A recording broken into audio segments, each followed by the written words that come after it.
જય શિક્ષણ.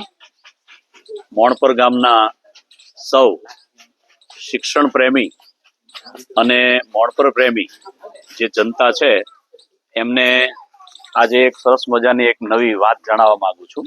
મકર સંક્રાંતિનો તહેવાર એ નજીક આવી રહ્યો છે, ત્યારે વાત કરીએ આપણે આ શ્રી સંઘવી મહેતા કન્યા પ્રાથમિક શાળા છે અને એની બરાબર સામે અહીંયા જુઓ તો આ જે બિલ્ડિંગ તમને દેખાય છે એ આપણો મોણપર ગામનો કોમ્યુનિટી હોલ છે. તો એ હોલની અંદર આપણે આગામી સમયમાં એટલે કે મકર સંક્રાંતિ આજુબાજુ આપણે આની અંદર આપણા જ ગામના જે બધા યુવાનો છે કે જેમણે ગ્રેજ્યુએશન પાસ કર્યું છે અને એ પછી જે સ્પર્ધાત્મક પરીક્ષાની બધી પ્રોસેસ કરવાની હોય છે, એના માટે તૈયારી કરવી પડે છે. ત્યારે આપણા મોણપર ગામની અંદર સ્પર્ધાત્મક પરીક્ષાની તૈયારી કરવા માટે એક આખું એક કેન્દ્ર એ આપણે આની અંદર આ જે હોલ છે જે તમને દેખાય છે એની અંદર આપણે એ કરવા માંગીએ છીએ. તો આ સ્પર્ધાત્મક પરીક્ષાના એ તૈયારી કેન્દ્રની અંદર આપણે ઘણી બધી સુવિધાઓની જરૂર છે. આપણા ગામના ઘણા બધા યુવાનો જે આ વિડીયોમાં પણ તમે જોઈ શકો છો, એ બધા જ યુવાનો અહીંયા એક ખાલી એક પ્રાથમિક સુવિધા સાથે, સામાન્ય સુવિધા સાથે એ તૈયારી કરી રહ્યા છે. ત્યારે આપણે આની અંદર મોણપર ગામની અંદર આપણે એક તૈયારી માટેની એવી એક સુંદર લાઇબ્રેરી એ આ વિભાગની અંદર બનાવવા માંગીએ છીએ. અહીંયા તમે જુઓ છો, આ આપણી એક જગ્યા છે, થોડીક જગ્યા અહીંયા છે, આ 3 ખાના છે. આની અંદર આપણે એક થોડીક સુવિધા ઊભી કરવા માંગીએ છીએ. હવે એની અંદર તમે અહીંયા જે ટેબલ જોઈ શકો છો, તો આવા ટેબલો આપણે દિવાલની અંદર એ ફિટિંગ કરાવો છે. એની અંદર આવા એક ખાના બનાવી દઈએ તો દરેક જે તૈયારી કરનાર વિદ્યાર્થી ભાઈ બહેન જે છે એ આની અંદર બેસી અને એનું અંદર રહે એ રીતે બેસીને તૈયારી કરી શકે. આની અંદર આ ગ્રામ પંચાયતનો એટલે કે મોણપર ગામનો કોમ્યુનિટી હોલ છે, કોઈ સુવિધા છે. આ લાઇટની સુવિધા પણ તમે જુઓ છો, એ પણ આપણે ગઈકાલે જ ઊભી કરી છે. હજી આની અંદર આપણે ઘણી બધી સુવિધાઓ એ તૈયાર કરવા માંગીએ છીએ. એની અંદર આ લાઇટનું કામ આપણે કર્યું છે, ડેસ્કનું જે મેં કામ તમને બતાવ્યું એ પ્રમાણે આપણે કામ કરવાના છીએ. દરેક વિદ્યાર્થીઓ તૈયારી કરનાર માટે ખુરશી મૂકવી છે. પુસ્તકો માટે આપણે એકાદો કબાટ કાચ અંદર પુસ્તકો દેખાય એવો ખાનાવાળો પણ એક મૂકવા માંગીએ છીએ. પછી એની અંદર જે જરૂરિયાત છે ખાસ કરીને પુસ્તકોની, તો એ પુસ્તકો આપણી પાસે બહુ મર્યાદિત સંખ્યામાં છે અને સ્પર્ધાત્મક પરીક્ષામાં તો ઘણા બધા પુસ્તકોની જરૂર પડતી હોય છે, જેની કિંમત પણ 1100, 1200, 700, 600 એ ટાઈપની હોય છે. એટલે એવા પુસ્તકો પણ ઘણા બધા અલગ અલગ તૈયારીઓ માટે, ખાસ કરીને ક્લાસ 3 માટે એ અગ્નિવીર છે, લોકરક્ષક છે, બીએસએફ છે, પેરામિલિટરી છે, તલાટી મંત્રી છે, એવી ઘણી બધી સ્પર્ધાત્મક પરીક્ષાઓમાં આપણા યુવાનો એ પોતાનું કૌવત, પોતાની જે હોશિયારી છે, આવડત જે છે એ બતાવવા માંગે છે, પણ સુવિધાનો થોડો અભાવ છે. બીજું જે તૈયારી માટે આપણા વિદ્યાર્થીઓ જે આવે છે એ બધા મોટા ભાગે એ મધ્યમ વર્ગના આવતા હોય છે કે જેમને ભાવનગર જેવા સેન્ટરમાં કે મહુવા જેવા સેન્ટરમાં જઈને ત્યાં રહીને કોઈ હોસ્ટેલમાં રહીને કે કોઈ પીજી તરીકે રહીને ખર્ચો કરી અને ત્યાં રહેવું એમને પરવડે નહીં. કારણ કે ત્યાં રહેવા માટે જમવાનો ખર્ચો થાય, રહેવાનો ખર્ચો થાય, પ્લસ લાઇબ્રેરીની અંદર જાય તો લાઇબ્રેરી પણ કંઈક મંથલી એ રેન્ટ એની પાસેથી લેતી હોય છે. ત્યારે આ બધું એમના માટે અઘરું પડે છે. અંદર તમન્ના ઘણી છે, ઉત્સાહ ઘણો છે, કંઈક કરી દેખાડવાની તમન્ના છે, પણ થોડીક પ્રાથમિક સુવિધાનો અભાવ છે. ત્યારે આપ સૌ મોણપર ગામના શિક્ષણ પ્રેમી દાતાશ્રીઓને, વતન પ્રેમીઓને, મોણપર પ્રેમીઓને જણાવવા માંગુ છું કે આજે અમારે તમારો એક આ લાઇબ્રેરી માટે સહયોગ જોઈએ છીએ. તો એની અંદર સુવિધામાં પરીક્ષાલક્ષી પુસ્તકો, ઉનાળો છે તો આની અંદર એક પણ પંખા નથી. આ જે લગાવ્યા છે એ પણ બહુ જૂના પડ્યા હતા, એ થોડા ઠપકારીને કર્યા છે, તો આપણે પંખા ભવિષ્યમાં લગાડવા પડશે. પછી આગળ ઉપર આ લાઇબ્રેરીની અંદર ઘણા બધા વિદ્યાર્થીઓ આવશે, ભાઈઓ બહેનો, તો આપણે ભવિષ્ય માટે, સુરક્ષા માટે એક સીસીટીવી લગાડવાની ગણતરી છે. પાવર ગયો હોય તો ઇન્વર્ટર લગાડવાની પણ ગણતરી છે. અને ક્યારેક લેક્ચર માટે કોઈ મોટિવેશનલ સ્પીકર કે કોઈ એવા સારા વ્યાખ્યાતા હોય, માર્ગદર્શક હોય, તો એમને લાવીને પણ આપણા યુવાનોને એ ગાઈડન્સ આપે એવું પણ ભવિષ્યમાં પ્લાન છે. હવે આ બધા માટે આપણી પાસેથી એક સહયોગની બહુ મોટી અપેક્ષા છે.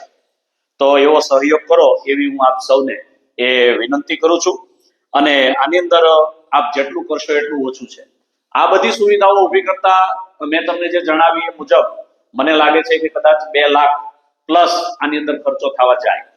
તો આ એક સુવિધા નાનકડી એવી ઊભી થઈ તો એ ઘણા બધા યુવાનો, અહીંયા તમે આ વિડીયોમાં જોઈ શકો છો, એ ઘણા બધા યુવાનો છે એ આ તૈયારી કરે છે.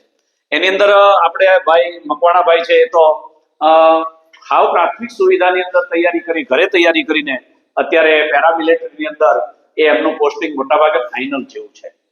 એટલે આપણા માટે, ભણપણ માટે પણ એક ગૌરવની વાત છે. એ પછી ભાઈ જે છે એ પણ SRP ની અંદર એમનું સિલેક્શન થઈ ગયું છે, એમને પણ ઓર્ડરની જ રાહ છે. એટલે એ પણ ગૌરવની વાત છે. ઘણા ભાઈઓ બહેનો પોલીસમાં લાગ્યા છે, પણ હજી વધારે યુવાનો લાગે આપણા ગામના. અને દરેક ઘરની બાજુમાંથી જેટલા મકાનો છે, જેટલા ઘર છે, એમાંથી મોટા ભાગે એક એ આવી તૈયારી કરીને નોકરીમાં જોડાય એવી આપણી એક મનીચ્છા છે, એવી આપણી ઈચ્છા છે. અને એ ઈચ્છાની પૂર્તિ માટે આપ સૌની પાસે હું સહકારની અપેક્ષા રાખું છું. ત્યારે આપણે સાંભળશું ભાઈને, પંકજભાઈને, કે ભાઈ પંકજભાઈ, અહીંયા જે ઓલી સુવિધા છે આ લાઇબ્રેરીની, આટલી એક પ્રાથમિક સુવિધા થઈ છે, પણ હજી મને લાગે છે કે આ થોડી ઓછી છે. તો આમાં શું કરવા જેવું લાગે છે, અને કંઈક તમે જે કરાવવા માંગો છો એ કરીએ તો પછી ભવિષ્યમાં બીજા યુવાનોને શું ફાયદો થશે એ જરાક જણાવજો. જય શ્રી રામ સાહેબ.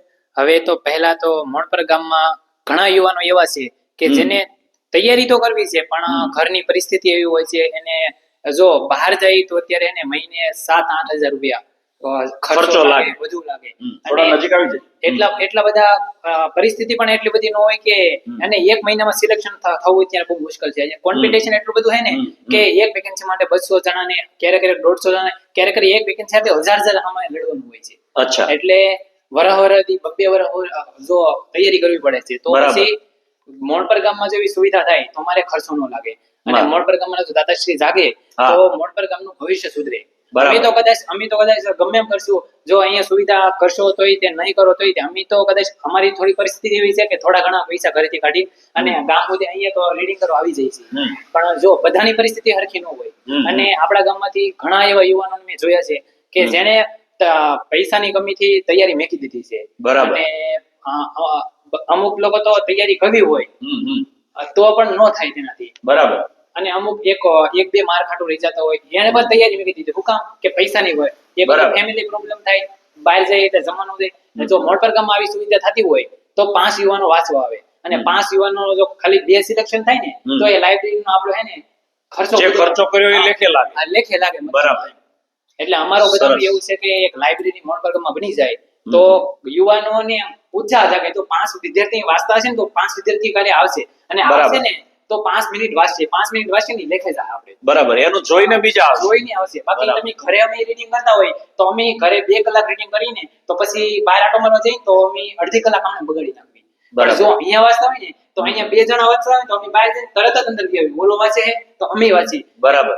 આ સમૂહમાં થાય, કેમ કે બીજાને જોઈને આપણે પ્રેરિત થાય કે ભાઈ તમે રીડિંગ કરો છો તો અમે રીડિંગ કરી, તો તમે હારવાર સિલેક્શન થાય. પછી જો લાઇબ્રેરી બની જાય તો એકબીજા કોઈ પ્રશ્ન હોય અથવા તો કોઈ દાખલો હોય તો એ સવાલ થાય, ઘરે હોય અથવા તો એનું સોલ્યુશન થાય, એકબીજાને પૂછીને એનું સોલ્યુશન થાય. અને જો વધારે થોડીક માહિતી જોતી તમારે વિજયભાઈ છે, એ પણ બહુ શું કહેવાય તૈયારીમાં એને બહુ સારું છે, પણ એને બીજાને થોડીક તકલીફ છે હાઈટમાં. એટલે પણ જો એને વનરક્ષકની તૈયારી કરવી છે પણ એને બહાર જવાનું ત્યાં મુશ્કેલ થાય છે. અચ્છા. થોડું ઘણું તમે બોલો. હા વિજયભાઈ, તમે આપણી આ લાઇબ્રેરી વિશે જે આપણે ભવિષ્યનો ફ્યુચર પ્લાન એ મેં હમણાં તમને બોલીને સંભળાવ્યો છે, એ પ્રમાણેની સુવિધા જો દાતાઓના સહયોગથી અહીંયા ઊભી થઈ જાય તો આપણા વિદ્યાર્થીઓને, આપ સૌને અને હવે પછીના વિદ્યાર્થીઓને શું લાભ થાય? તો સાહેબ આપણે જો અહીંયા ગામમાં જ લાઇબ્રેરી બની જતી હોય તો આ પંકજભાઈ કીધું એમ આપણે મંથલી જે આપણે ખર્ચો કરતા હોય છે, બધા તો આપણે જોઈએ તો ગામડાના રાજીભાગ આપણે ખેતી સાથે સંકળાયેલા છીએ, એટલે મજૂરી સાથે મતલબમાં. તો અહીંયા સુવિધા થઈ જતી હોય ને તો આપણે બહાર ન જવું પડે મતલબ. અચ્છા, હવે બહાર જાઓ તમે તો કેટલો ખર્ચો લાગે છે બહાર મહિનાનો? જઈએ તો અમે તો થોડો બહાર અનુભવ કરી લીધેલો છે એટલે મતલબમાં મહિને 7-8 હજાર નો ખર્ચો આવે જ તે. એટલે રહેવાનો ને જમવાનો બંને હા, રહેવાનો જવાનો બધાનો ખર્ચો આપણે ના જાય તો ટોટલી ખર્ચો સાહેબ આપણે 7-8 હજાર પોગી જાય મહિનાનો? મહિના. બરાબર. તો એટલે એ આપણે અંદાજે વર્ષ દિવસ તો આપણે તૈયારી કરવી જ પડે. અચ્છા, એટલે એક દિવસના અંદાજે 300 રૂપિયા જેવો તો ખર્ચો લાગી જાય છે. જેવો ખર્ચો લાગી જાય છે અને જે આપણને પરવડે નહીં. તો પણ સાહેબ ઘર જેવું વાતાવરણ તોય આપણને તો જરાક શરીર આખું weak થઈ જાય, હા. ગ્રાઉન્ડ તકલીફ પડે, ઈ તો પ્રોબ્લેમ રહી જ છે. જો અહીંયા રહેતા હોય તો આપણે ઘરનું ખાવી એટલે દોડવા પણ સાંજે જઈએ છીએ અને ઘરનું આપણે પરિસ્થિતિ આપણે અહીંયા અનુકૂળ પડે એમ. તો આપણે અહીંયા જે સુવિધા ઊભી કરવા માંગીએ છીએ, જે આપણે હમણાં બોલ્યા છીએ, હા, હા. તો એ પર્યાપ્ત છે કે એનાથી પણ વધારે કઈ સુવિધા ઊભી કરવી પડે એવું લાગે છે? જો તમે સાહેબ કીધું છે આપણે હા. ઈ આપણે સુવિધા મળી ગઈ હોય તો હા. ઈ સુવિધા આપણે જ્યાં બહાર જઈ ના મળી રહે. એ જ મળે છે? હા, એ જ મળે. એનાથી વિશેષ કશું હોતું નથી? વિશેષ કશું હોતું નથી પણ ડેસ્ક અને બરાબર. બધી સુવિધા આપણને અહીંયા મળે. હા. હા, અચ્છા, જે સુવિધા અમને ભાવનગર કે અમદાવાદ જે મળે એ જો અહીંયા મળી જતી હોય ને તો તો બહાર અમારે જવાની જરૂર ત્યાં જરૂર જવાની જરૂર તો નથી. આપણે તમે જે ભાવનગર ને અમદાવાદ નું બોલ્યા, તો હમણાં જે સુવિધાની આપણે વાત કરી લિસ્ટ મુજબ, તો આ જ સુવિધા ભાવનગર અમદાવાદમાં હોય છે કે આના કરતા વધારે હોય છે? આ જ હોય છે. સુવિધા હોય છે. આ જ હોય છે. તો ભાઈ એસઆરપી માં લાગી ગયા છે, તો એમની પણ આપણે વાત સાંભળી. ભાઈ, તમે આ જે બીજા યુવાનો છે જે હાલ તૈયારી કરી રહ્યા છે, તો એ લોકોને માટે આ લાઇબ્રેરી કેવી ઉપયોગી થશે? પેલા તો આપણા ગામમાં સૌ ઓછા નોકરી કરતા હોય એવા વિદ્યાર્થીઓ હોય કે બધા હોય શિક્ષણમાં આપણે ગામ પહેલેથી થોડુંક પછાત ગણાય. બરાબર. કારણ કે આપણે સાવ ઘણા ગાંઠિયા જ લોકો સરકારી નોકરીમાં જોડાયેલા છે. ખાસ કરીને ક્લાસ 3 માં વધુ હોય છે. જ્યારે બી વર્ગ 1 અને 2 ની તૈયારી કરતા હોય એ વિદ્યાર્થીને લોંગ રૂટ પર તૈયારી કરવી પડે છે. બરાબર. કોમ્પિટિશન વધી ગયેલી છે અત્યારે. અચ્છા. તો એ પ્રમાણે જોતા અત્યારે ગામમાં લાઇબ્રેરી હોય તો સારું વાતાવરણ ને અહીંયા એવું વાતાવરણ ઉભું કરવામાં આવે તો સમય વધારે મળે.